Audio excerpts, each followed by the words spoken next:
of course, maraming nag-aabang because today is a different day. I think the start of your activity is more activity for me. So what's your schedule? Our schedule today, I know we're visiting a new agent. We're visiting a few sponsors today. And then tomorrow we leave for Phuket. So we're there for like a week. And then we go to Makati. And then we come back to Bangkok. Naku, sunod-sunod na. How do you prepare essentially for a day that's jam-packed with activity? I try to get as much sleep as I can and eat as much as I can in a way na parang sustain my energy the whole day. And I can see that you have your luggage with you. How many pounds of savings should we be expecting? I will change my outfit in accordance to the appropriateness. Yeah, so I would say I don't also want to stress myself out in changing an outfit just because. So if an outfit is needed to be changed, then I change. But if not, I wear my because I'm already wearing it. So inyo pong napanood mga kapolitika, ito naging pahayag at naging sagot ni Atisa Manalo doon sa mga nagka-question sa kanya, mga nagtatanong kung bakit parang paulit-ulit yung styling ng kanyang isinuot at yung kulay. So ito na po yung sagot na kung saan ay nagsalita na itong si Atisa dito sa isang Filipino vlogger. So wag lang po tayong mainip siguro mga kapolitika, kasi sa mga sunod na araw sigurado yan merong mga pasabog tayo na makikita at aabangan dito sa mga isusuot ni Atisa. Okay, kasi ako personally is napansin ko rin bakit ganun lagi yung mga kulay. Even doon sa welcoming ceremony is ganun din yung kulay. And then after that day is ganun pa rin yung kulay ng kanyang isinuot dito sa sa pagbisita nila sa sponsor.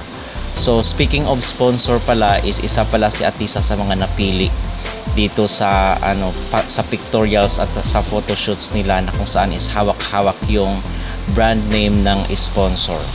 So aside from this ay nagsalita na rin po itong si Emma Tiglao. Meron siyang mensahe dito sa kanyang Facebook account mga kapolitika patungkol nga dito sa issue at kontrobersiya na nangyari sa Miss Universe 2025.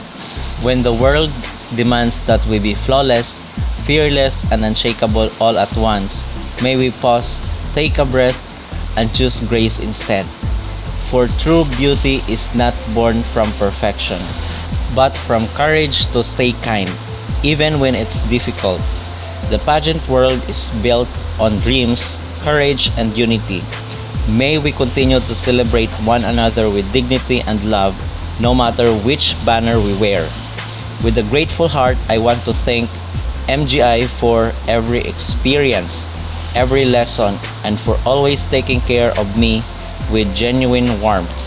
You have shown me that behind every crown is a family that nurtures with love. So ito mga kapolitika ang naging pahayag ni Emma Tiglao matapos ang mga issue at kontrobersiya na kinaharap nitong kanyang CEO ng Miss Grand International na si Nawat.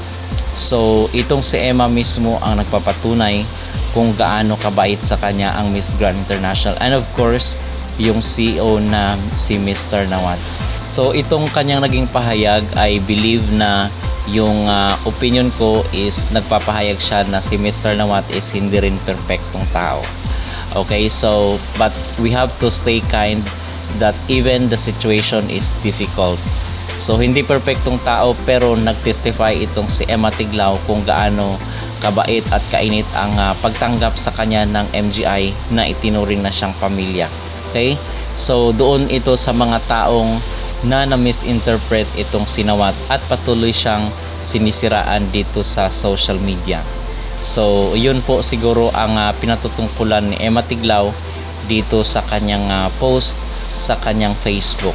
Kasi merong mga tao na sinisisi itong sinawat na nagiging magulo daw yung Miss Universe nang dahil sa kanya nung siya ay sumali dito sa Miss Universe organization. Okay? So yun mga kapolitika ang ating maging reaksyon at mga samot-saring update patungkol pa rin dito kay Atisa Manalo.